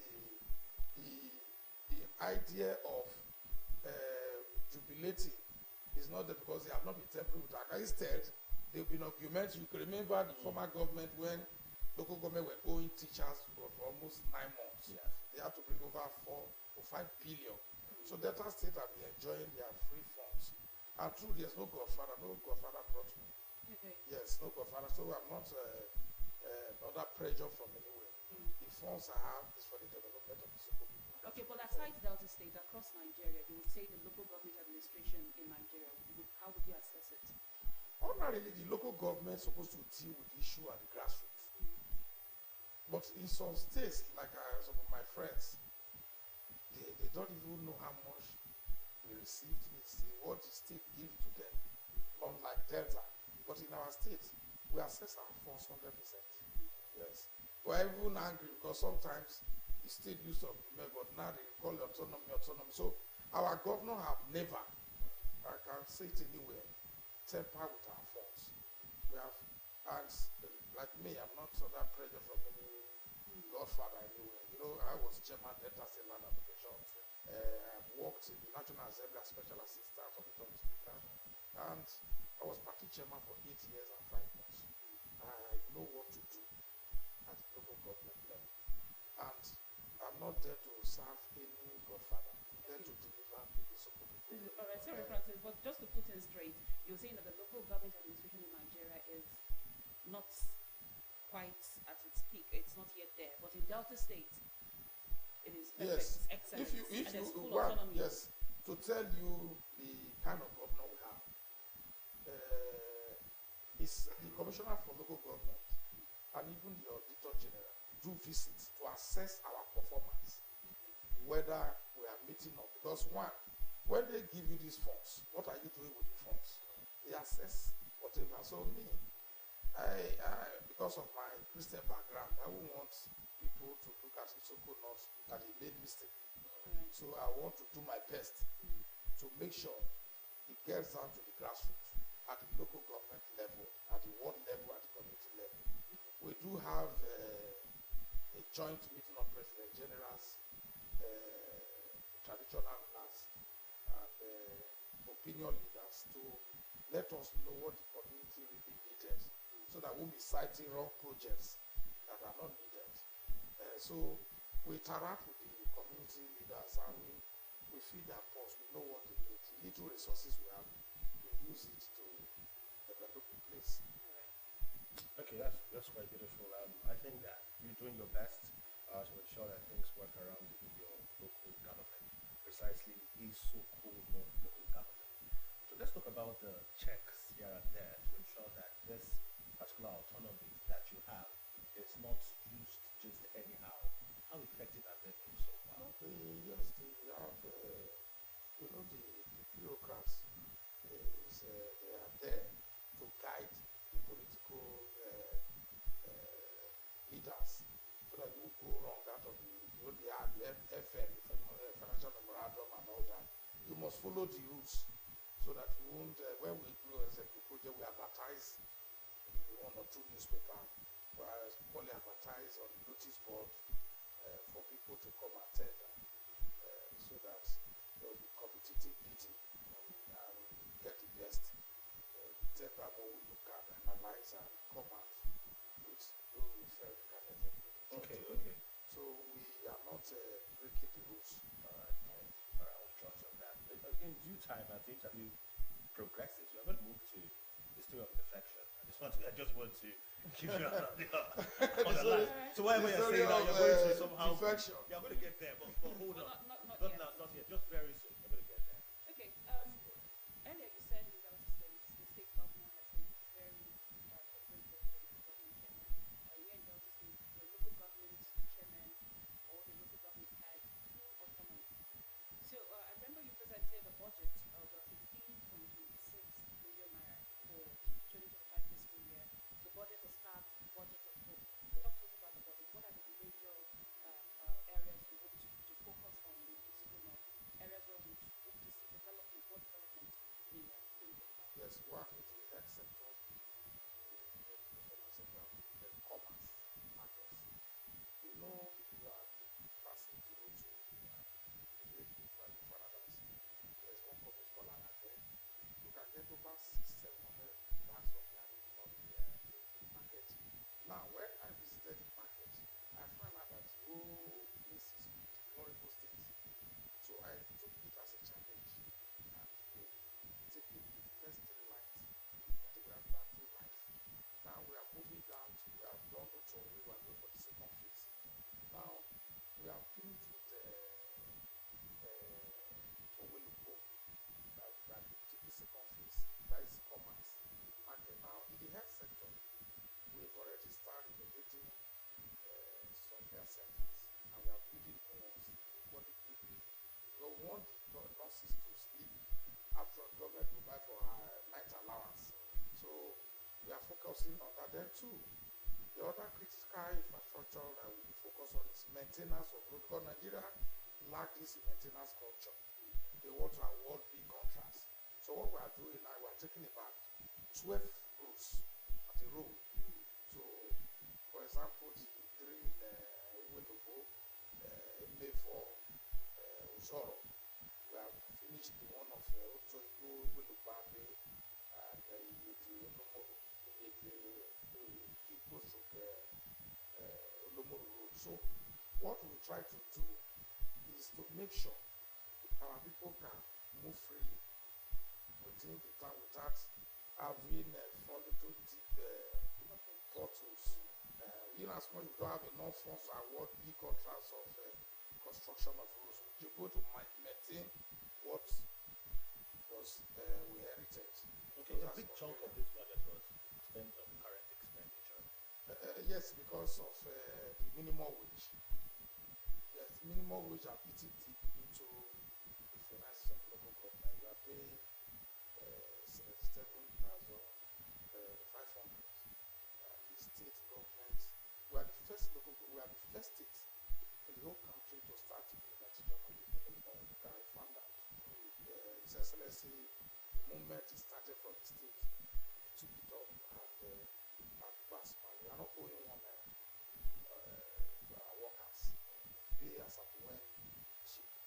So it has got deeper. You know, the running of the offices, most especially one of our jobs is environmental sanitation. We need to have a clean environment. There are some drains that are blocked for years. We try to open it so that the water can flow.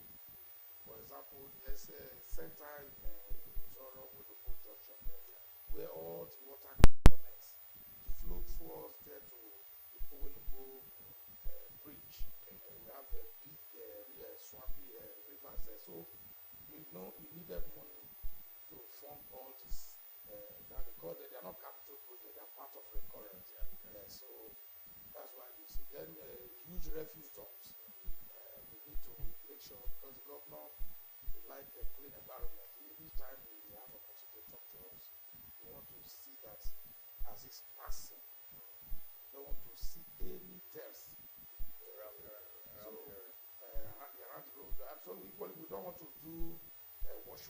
We probably want to go into the streets to make sure everywhere is clean. Not just Exactly. Surface. Right. Yeah. Francis was not wrong when he said one of the most active local government chairmen in Delta State because you talked to us about so many things you and your team have embarked upon just 1 year into office. My question now is, what are the obstacles or the challenges you faced with since you have taken office? Some of the challenges when you are coming, things people feel this is not how they are doing it. I don't want to go there. That's the local government is not like that. This now you are. So, but sometimes you need to explain to them.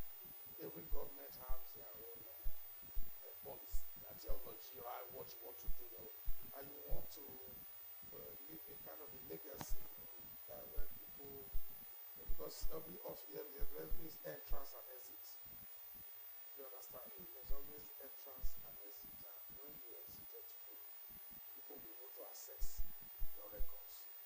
You may not be able to meet up the aspirations of the Superior. You can satisfy the 100%. You'll be able to satisfy your conscience. In those days when I was children teacher in Church of God Mission, my late ambition was to say, when your conscience is clear, whenever your conscience is clear, that you are doing the right thing, doing the right thing. Okay. Yes. Is it true that you mentioned data software providing free internet at the council's internet? Yes. How has that been? And how has that helped you? Yes, we can now do we can log in local government, those officers using their laptops can access the software through Skylink and so that, and it's not powered by electricity, it's powered by through solar. It's powered through solar, so it's 24 hours. Yes, that's great. Do you have any plans of working to attract private investment in Isuku North to drive development? Yes. Though you have the budget and you have a blueprint of what you want for Isuku North, sometimes bringing in private partnerships can help drive development even further. So are there plans? Do you have plans of working with private companies, private organizations? Yes. We've been approached by some Chinese companies. They saw some of our projects. They ask for, they have a car assembly plant of small vehicles. So, you have to be careful when you go into a building, not to rush into tomorrow when you leave office. You see your local government for billions of breaking agreement. So, I want to be very practical. I want to see what they've done before. Where have you done this before? So, we are discussing, but we have. I'm going to full agriculture. We have vast land. I don't know land. I was going to ask, what are you doing to make the people of Isuku thrive in business? Because we've had to hear out now providing jobs. Yes, we are now, after 30-something years, local government don't have a mechanic village. They don't have even spare parts shops. People still not trans, completed buildings, stuff. So when I've gone to look at what they put a very standard mechanic village and these spare parts shops, and these are talking with I've already started discussing with some big dealers in Abuja and Lagos. So by next year project, but it must work before the budget of we are trying to get a very fine model mechanic village where people can help the vehicles and very one place spare parts shops. We are having some litigation over where the local government garage, but there were some issues. If I could try to resolve and try to discuss it, try to find out that it's simple and of course so that we can upgrade the local government garage. Because is one of the fastest growing local government headquarters. This Southern University, and with the approval and that's the prologue, the College of Health Technology Group. So many persons, the population will grow and improve. Definitely, the economic life of our people will be affected positively. So it brings that we to upgrade infrastructural facilities to accommodate the huge population here. All right. And we equally appealing to landlords to magnanimous at least reduce their rent. Okay. The way, Now, I see something on the screen right there. yes. Tell us about that. Okay, that was the handover ceremony. Okay. Yes.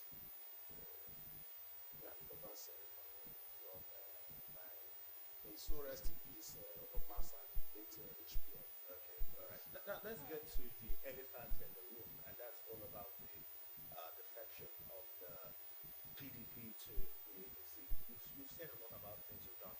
Chemu, that's how they call you. You've done so much. It looks like, why would you now defend? After everything looking and being perfect, what was the point of letting go of a party that you still function heavily while you were in the party? Yes, I was a pioneer youth leader in 1998 under chess manager, Kamsi Sinobe, and later party chairman under the former governor, Friday Poa, which moved over to this administration of Sheriff. What we are seeing now have never happened. The situation whereby your own party, you want your party to fail, deliberately want the party to fail. Those are in the helm of affairs at the national level. You ask yourself, what is happening? And who are those running the party at the national level? People that have not won their stakes. So they have nothing at stake. But back home, they have lost. Now, the party will take a decision. People defected. 27 lawmakers defected from the party. Ordinarily, they will lose their seats. The state will fight for them to lose. The national will come and say, we are not the one that fight. So you see, there's a major problem. We don't want to, tomorrow, are going through election, suffer in one, wins the election, then they will now hand you went to court, go to court, and hand over your victory to someone never won or did it. So it's a very complex. The government said it was not a defection; it was a movement. That's what. Yes, we collapsed. Right on. Yes, yes. His Excellency was right. We collapsed PDP to APC. Okay. Yes, Why from the APC? ward, from unit to the ward. Okay. You can see the Yes. level of acceptance. If you get You see, let me tell you, one of the best politicians we have is those politicians that we want to sit on. We have seen that it's a sinking ship. Will you allow yourself to drown when those now we have three the no, PDP fight, because you said, would you allow the party to drown the sinking ship? Yes. And while that ship was sinking, what did the pirates do? Those the PDP, they was try, there a fight? yes, Fix the that problem. leadership, the governors forum have been trying to manage the process. And each time, they cannot even hold neck. They'll fix it. The guys at Abuja, so they've already sold the party. Yes. Let me tell you, His Excellency, the decision he took is the best. Yes. It's the best in the sense that he wants deltas to be connected to the national grid. Two, not that he took that decision of a selfish interest. No. He took it in the best interest of all deltas. I can assure you, tomorrow, you will appreciate what he has done.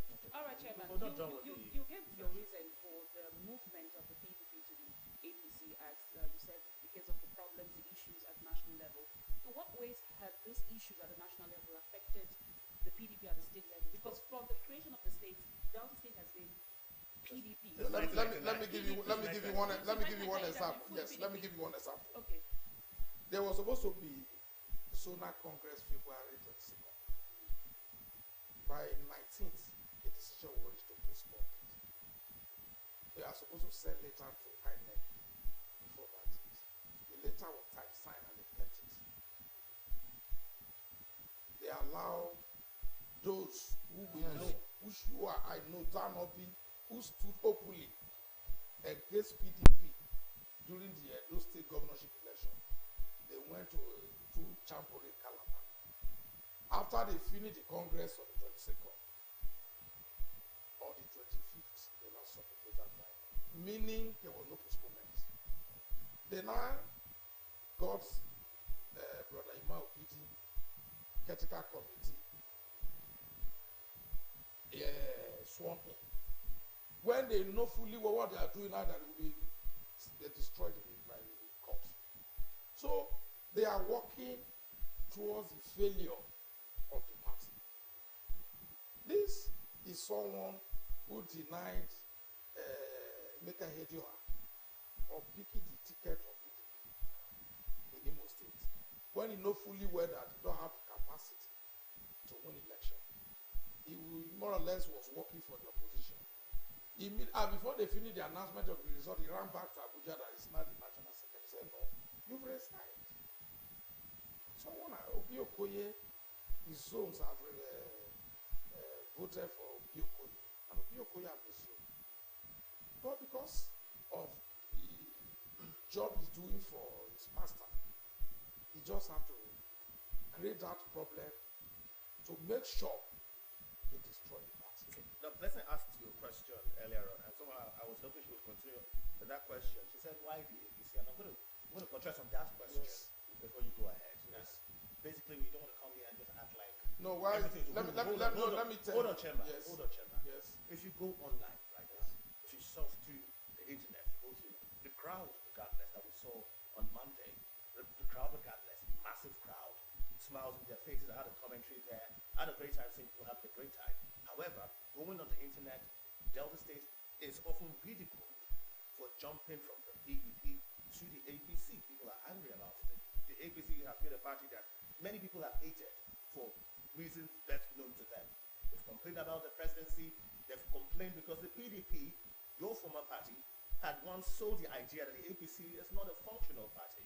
And now people have followed that premise in disliking the APC. Why the APC? Why didn't you do a coalition with other parties, the SDPs? Because I've heard from some now APC members who were with the PDP saying that there were plans for coalition, which was somehow denied. And because it was denied and it was going to put the party under serious jeopardy, they had to switch to the APC, the ruling party. Why not go to another party and do that coalition? Okay. No, let me tell you. There is this, what should you understand? Make me understand that right there. Anytime satanize affairs, it's always been pulling out. That's how they treated Jonathan. So the Satanists are taken as a challenge that nobody from any section of the country will continue to bully out our sons. They did it to Jonathan. We don't want that to happen to Tinubu again. We are not just, the governor is performing. His work speaks for him. But we need that to connect to the national. Let me tell you, Delta State is contributing a lot. You understand? And in last election, you know very well that we did everything possible. But some forces work against the PDP within the PDP. Are those forces at the state level or national level? At the national level, right? Even subnational. Right. Now, our son, Ahmed Bola Tinubu, has very, very strong love for His Excellency. And the wife is our daughter, is our sister from Delta State. So, there's a parable in my place that your in-law is equally your son. So, the president is equally a Delta son, being our in-law. So, we've looked at it, left, right, and center. The wife has visited us twice. If your sister is talking to you, and he has shown you love, And we know that if we connect, like what the meeting past governor said, connect to the center, we will benefit the states. Were we not connected to the center during the administration of our former governor, Governor Ifeanyi Okowa? Because we were the PDP here in Delta State. APC was still at the helm of FAIL. Are you trying to say that Delta State was not connected to the Delta State, federal government? we were on the march of reclaiming the national. We are very sure, very strong assurance that we are going to win. But we saw what happened through the Wike, other 5 governors. And these same persons are still doing more damage to the PDP. They want the party test. And you can't gamble with your people. You must take them to the right place at the right time. What is permanent in life is change. Okay, talking about gambling with your people. Yes. Before moving from the PDP to the APC, did the party think of the people, how the people react to this? No, there's no reaction. Let me tell you, His Excellency consulted. The people? Yes, consulted the local government. Or just leaders? No, just leaders. He consulted the local government, the House of Assembly, the chairman. He sent us down to the wards and the unit level. He consulted everybody. Let's say everybody. I'm talking about everybody. Because no, let me tell you, everybody from the word. Everybody from the world. Everybody. Either you're from a unit, or you're from a ward, or you're from a local government. All these were all consulted. Immediately the governor finished with us. He sent everybody back home, and we consulted our people. Yesterday you can see me and our member on Monday. Yesterday at the right of Mukotiko's residence. Yes. So everybody, we met with all our people at the local level. We all agreed to go to APC. It didn't coerce anybody. All right. There was due consultation, and we all agreed to collapse. Okay. Now, before we let you go, because our time is far spent, I really want to hold you and ask you all the questions. I see Blessing willing to ask, and I don't have many questions to go, but let's talk about the people. What are we, the common men, the common journalists, the common carpenters, the common doctors and lawyers, what are we going to gain from this movement of election now? You see, the movement will benefit thousands. You not give us time. We need to see. I will come here after 6-7 months. We hold you to that. Yes. We hold you to that. Yes. He'll come here after 6-7 months. I'm not good at math.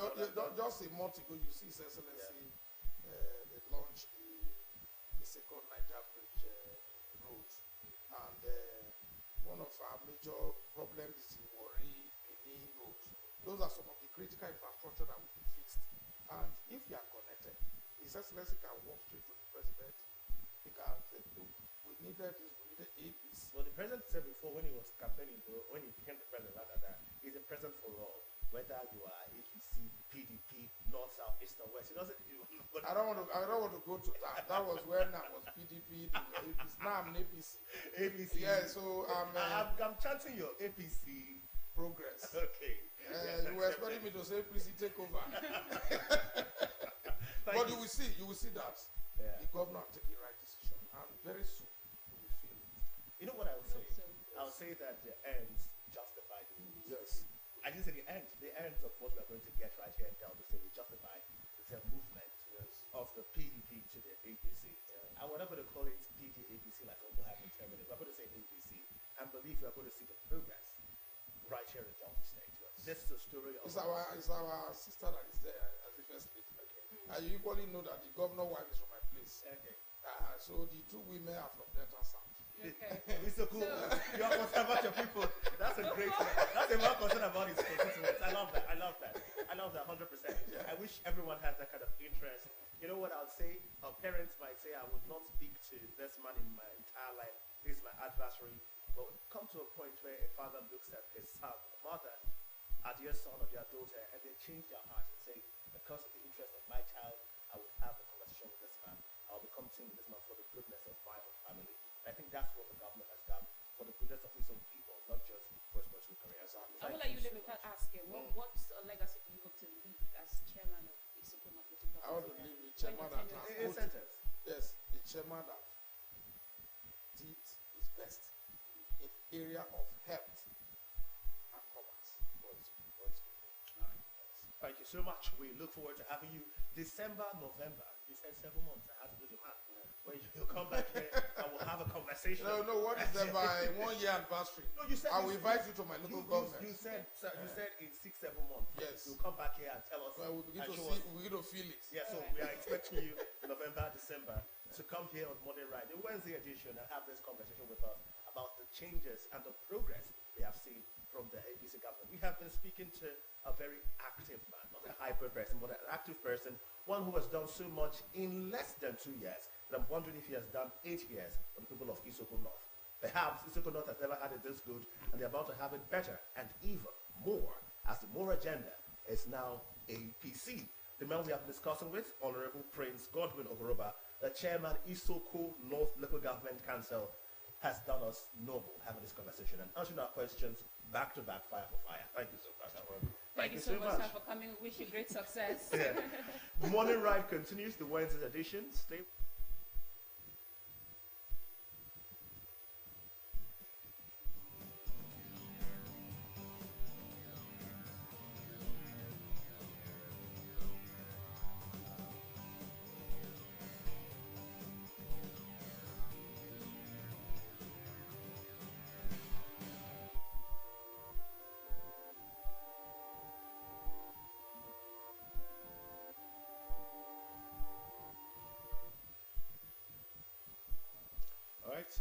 What a wonderful interview, talking to the chairman of Isoko North.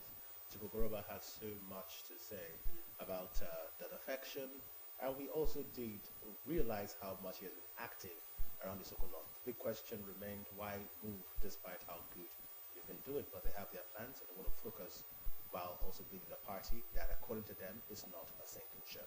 Yeah, they have their reasons for moving to the APC. They said it's a movement, not defection, and they reassured Deltans that it will bring more development to Delta State, to Isoko North. So we're waiting and we're watching. We do hope that indeed more development comes to Deltas, because Deltans are expecting it. After all, the theme for this administration is the more agenda. So we're waiting to see more. We're waiting to receive more. And the people would be like Oliver Twist and keep on asking for more. More in terms of security, more in terms of our economic value, more in terms of the stability of Delta State. That's the more we want. A Delta where smiles are on the faces of the citizens and where the people will vote.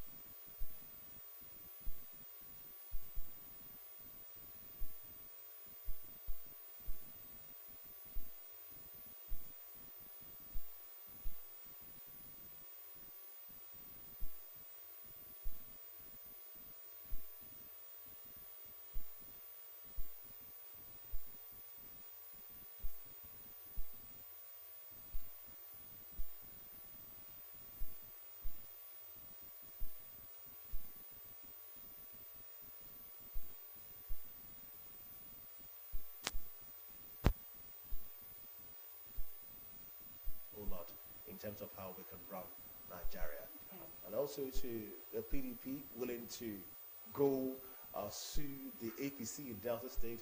We wish you all the best, but remember our advice is focus on trying to be a positive opposition group that can perhaps even possibly take back the mandate right here in Delta State.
The hibiscus sabjarifa, popularly known as zobo in Nigeria, bisap in Benin and Senegal, wonjo or zobolo in Ghana, and by several other names in some parts of Africa, is an indigenous beverage mainly prepared as a hot infusion extract of dried roselle.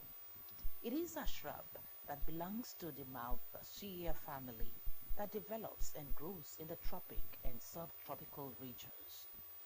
The harvest was perhaps local to Asia and might have been dissipated to Africa and afterward to America in the pioneer time frame.